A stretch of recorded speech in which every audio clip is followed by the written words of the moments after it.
Good morning, everyone.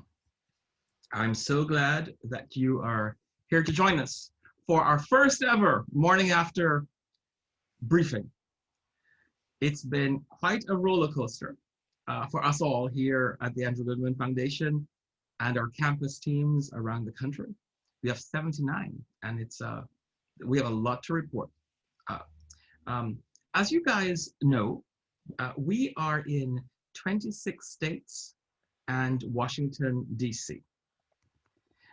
But we're going to focus on the battleground states for the purposes of this conversation. And also because a number of them still have not reported the results of the presidential election or even of Senate races and other down ballot races in those states. Here is, you're going to see the map of our footprint across the country, where we're reaching about 1.5 million students. In the teal, hi Elise, in the teal, you will see the battleground states that we're working on, and right behind where Elise is, you will see the margin of victory in 2016. A lot of this information prompted our strategy as we were focusing on how do we amplify young people's voices and votes and have them know that their votes really matter. And obviously, there is a greater value, not in sort of a moral term, but in terms of power to affect an outcome or to prevail on the issues that they care about when the margins are thin. So I'd highlight Wisconsin, in which in 2016, that state was won by less than 23,000 votes.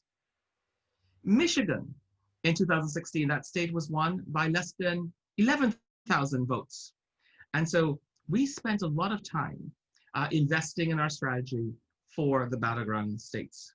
And we're going to return to that theme when we share with you some of the powerful stories that have come out from the early voting period through Election Day yesterday and ongoing.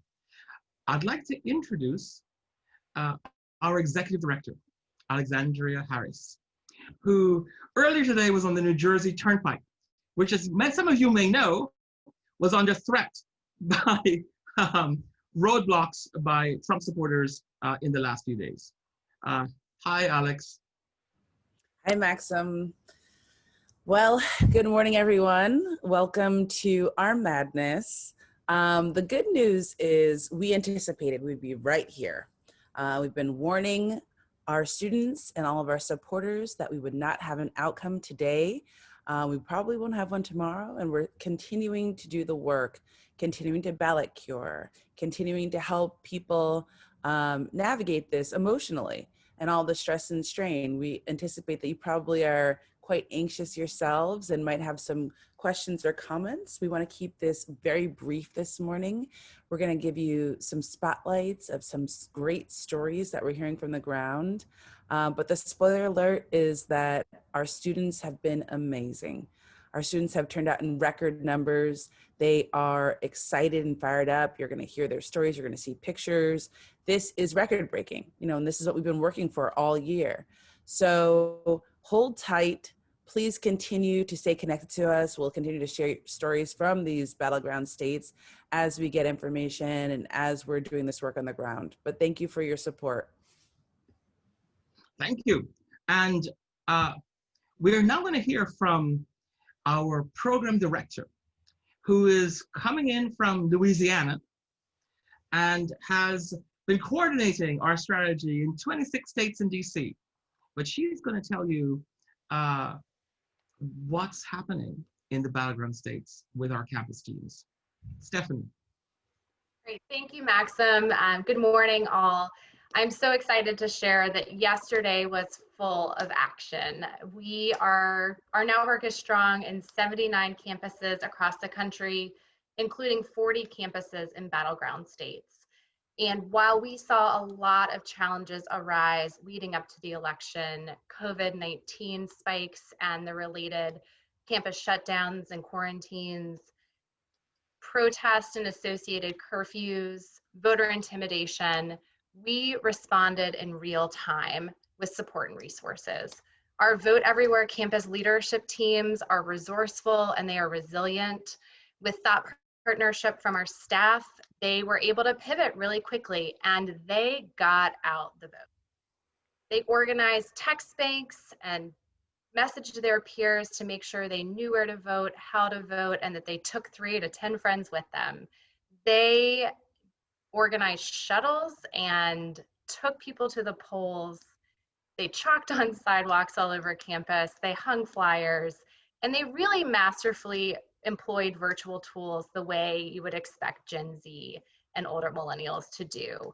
They pushed information out through social media, and they partnered with their campus administrations to get campus-wide emails out informing students of changes that may be happening to their polling locations, providing critical information they may need, and encouraging them to get out the vote. Students handed out masks. They made sure folks had snacks and water in the polls, in the line, so that they stayed in line and voted. And they recruited faculty to accompany students to the polls when they were worried about voter intimidation, so that those students had support. And many actually took it upon themselves to safely drive to other students in quarantine and make sure they were able to cast their ballots. With that, I'm really excited to introduce Waboy Gatheru, our Senior Program Manager for Movement Strategy. Waboy not only developed our ground engagement strategy, but she manages our program managers and she supports our leader campuses in our network. She has 2 really powerful stories to share from campus teams in Michigan and in Ohio. Hi, everybody. Thank you so much for joining us. Thank you, Stephanie, for introducing me. And yes, I have some really exciting stories to share. Just happened yesterday from 2 of our leader campuses here at AGF. So the University of Michigan Ann Arbor campus has been really engaged and very strategic and powerful in their strategy throughout this year. In September, the students there worked with the local clerk's office to open up a satellite clerk's office on their campus, utilizing the University of Michigan's Museum of Art, which are also known as UMA, where they were able to register over 3,000 students in September and help over 2,600 students vote early on that campus in that location specifically. Additionally, I'm not sure if you know, but Michigan went under very strict stay-at-home orders the week before the election. So the campus team over there had to really work to help liaison between these new COVID restrictions and then also making sure that students that were in quarantine and that were sick with COVID were able to get their ballots dropped off absentee. So the students there on our campus team over there signed up to be volunteer poll workers to kind of help support the poll workers there on their satellite clerk's office to make sure that the poll workers were informed on how to liaison between the quarantine students and these students that were on campus. These students, they called themselves Polverines, which I thought was really cute. They are the mascot for UMich is the Wolverine, so they thought, call themselves Polverines. And they were able to work with the campus teams to hand out snacks at the polls, make sure that students dropped off their absentee ballots that were in quarantine. So they literally went to students' dorms, got their ballots, dropped them off. So they literally helped those students be able to vote. Additionally, something that came out of just this year, we were able to see the numbers and track how effective our students were on organizing on that campus. And voter participation rate on that campus rose from 14% in 2016 to 41% already this year. And I think that has a big part to do with that satellite clerk's office that they were able to open to make voting even more accessible for those students. And our campus team, specifically our ambassador over there, his name is Corey Dubbin, who also was a poll worker. He's just incredible. He was the main liaison between the clerk's office and getting that site opened. Moving on to Bowling Green State University, which is in Ohio, another big state that is honestly going to that might determine the fate of this election. One of our ambassadors there, Alyssa Tommins, who's been with AGF for 3 years, reached out to me about an issue that students ran into with their on-campus polling location. So I'm sure, as you know, many students decided to live off campus this year, not necessarily living home, but still living close to campus on off-campus student housing. But because of this and because of how quickly they had to move off campus, many students did not update their registration mailing address, so they still had their on-campus mailing address. And because of that, when they went to the polls to go register to vote, they ran into a lot of problems with the precinct workers there. Precinct workers were actually turning students away from voting because they didn't have the correct address. But because we had our AGF ambassadors working as volunteers alongside the poll workers, they were able to say, wait, hold up. We need to provide these students with provisional ballots. We need to make sure that even though their address may not be correct, there's still avenues for them to be able to vote. And also, let's direct them into the correct precinct that they should be voting at. So those students there were able to work directly with those poll workers, make sure that those students were not disenfranchised and were able to actually vote. Additionally, we have our champion there. Our champions on our campuses are our faculty members that help to advise our students and kind of work as the liaison between the administration of the organization. So our champion there, his name is Paul Valdez, who is our champion of the year this year. He was able to work directly with our board of elections to get all of that information correctly communicated throughout the county to make sure that the students got the right information from the source and to nip that problem in the bud. So I'm confident in saying that our students are really determining the fate of this election for student voter turnout. And I'm so proud of how engaged and informed our campus teams are and how they are the authority of voting on their campuses. I want to jump in, boy, that is so wonderful for you to share that update. If you remember, the first slide we showed was of our footprint. And in 2016, Michigan was won by just over 10,000 votes. This is the latest figures we have from the AP. And you will see that Vice President Joe Biden is ahead by just about 10,000 votes over the victor in 2016, which was President Trump, also by just over 10,000 votes. So the math of 2016 continues to the math of 2020. Stephanie.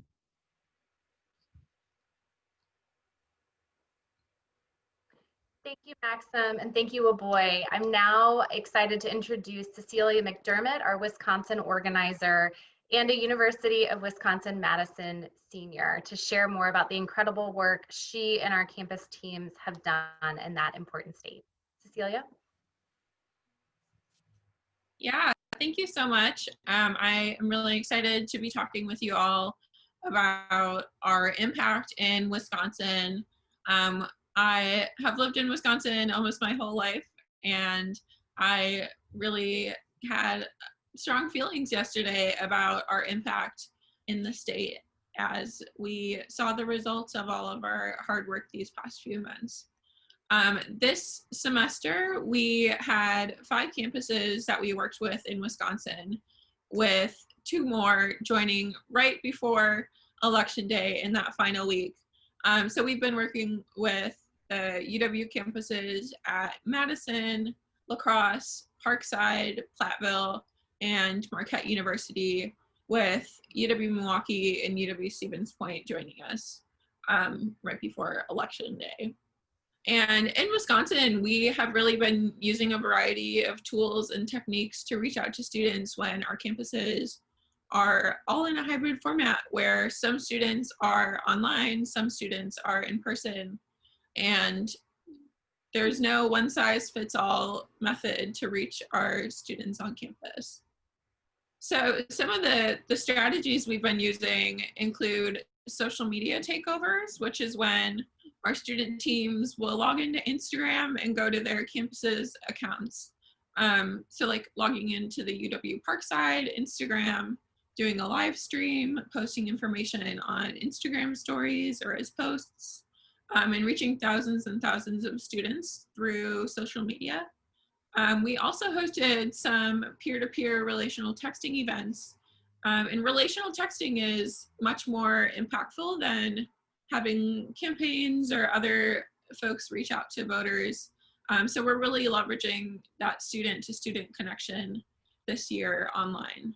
And we're also using channels like online lecture websites to engage new student voters. So now I can give you a little overview of how things have been going from campus to campus.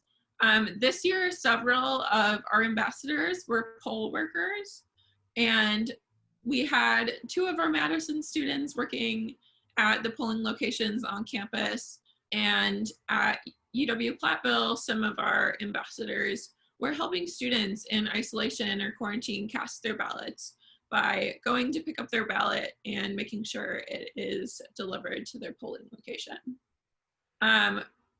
With the poll workers, we were so excited to see so many student poll workers on election day. In Madison, our campus team got hundreds and hundreds of students to apply to be poll workers, and the city of Madison had to stop accepting applications because of the absolutely incredible high numbers of applications for poll workers. Our campus teams have also been fighting to protect student voters against the common challenges to voting in Wisconsin. The pandemic is really raging on this year in Wisconsin, and it's not letting up, but our teams are handing out vote masks to protect students while promoting voting.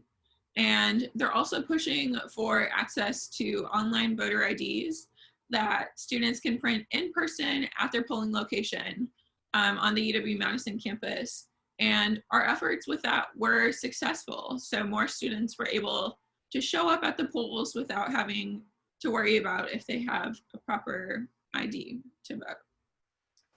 Our UW-Platteville team also was engaging students directly in their local politics by hosting 4 candidate town halls for students to talk directly with candidates running for local office.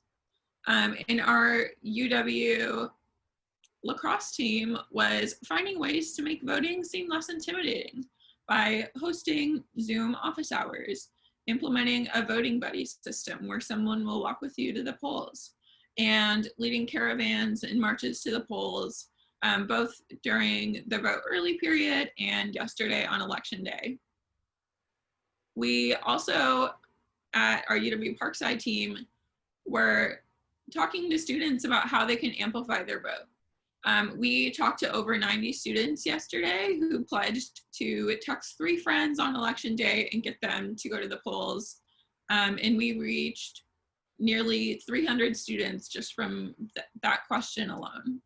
And finally, our Marquette team yesterday hosted an election night watch party to help students navigate what results look like when you don't know everything right away on election night.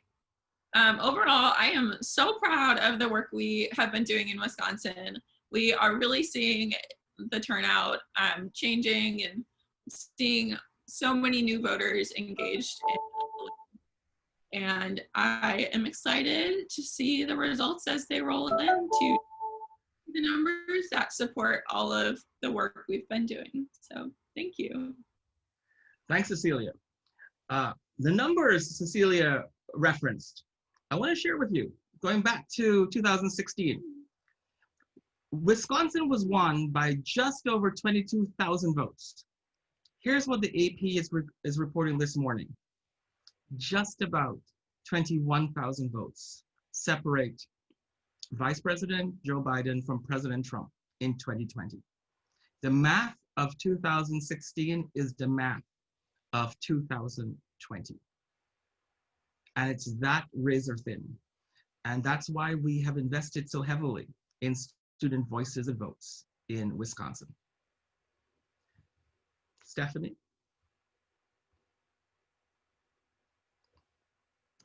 Maxim, thank you so much. And thank you, Cecilia and Waboy. These are just three really powerful stories and examples of the work that we have done and continue to do on 40 campuses in battleground states and an additional 39 campuses across our country. Thank you.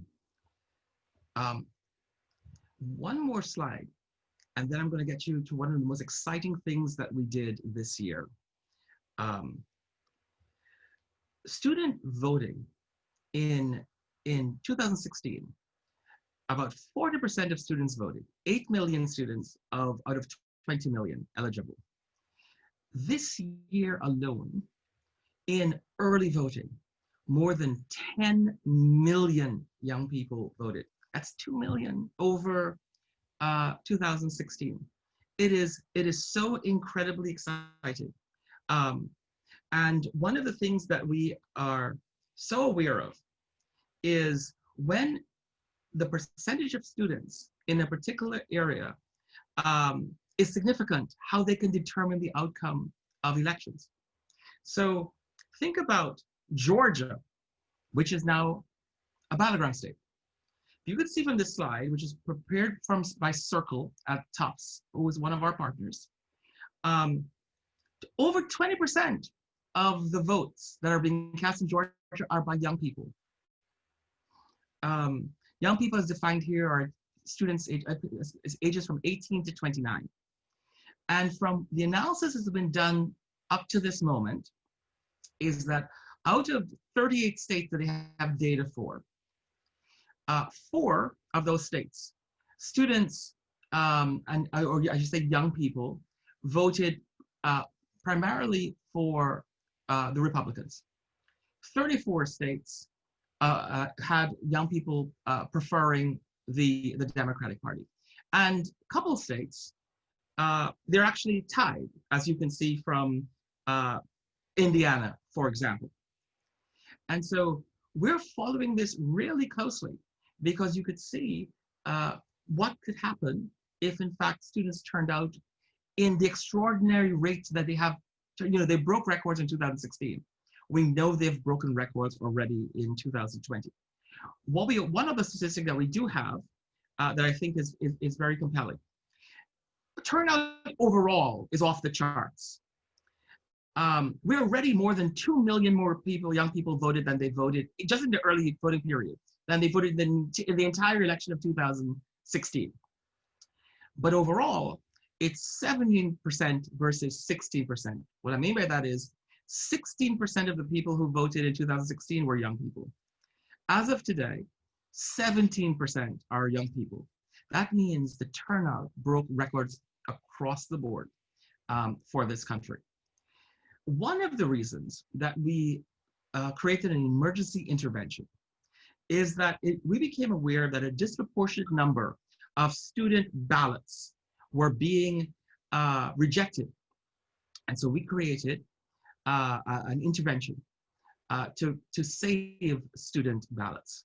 And to talk about that is our Director of Programs, JUSTYNA, who is just a genius when it comes to communication, our web strategy, our online, digital, texting. So JUSTYNA. Thank you, Max. Actually, Director of Communications. I wouldn't want to upstage Stephanie's wonderful leadership programs, but I'm really excited to share with you the latest update on our ballot curing. So our communications team has really been working diligently and quickly to support our advocacy and legal team. We've been able to deploy almost 250,000 text messages to students in Florida, Michigan, and Georgia, just letting them know that they have time to cure issues on their ballots, things as simple as a missing signature or a signature that doesn't match their voting record. So through the help of an anonymous funder, we were able to embed a tool that allows voters to do that right online through our My Vote Everywhere student portal, and then dispatch those text messages to allow the students to know that that option is available to them, and it's a very simple process. We've also been working with our volunteers on the ground to identify students that we know need their ballots cured, and have sent very tailored messages to those students. And then through previous data purchases, we've been able to actually match students who need curing with additional contact information to allow us to contact those students directly. So it's been a very quick turnaround time on our team's behalf, but I think we've been very successful in reaching those students who really have the ability to make an impact in, as we have seen so far in these key states. And we've seen steady visitors visiting those pages to access those resources, and will continue to do so. The ballot curing deadline in Florida is this Thursday, so we have time to do additional outreach, and in Georgia it's Friday. So we'll be continuing to do this work with our legal team, and have also made this resource available to our coalition partners who are also working with youth voters in those states, and hope to continue to support our students who need these resources. Thank you, Justina. So this is so exciting. I wanted to take this time to thank all of you who invested in this work.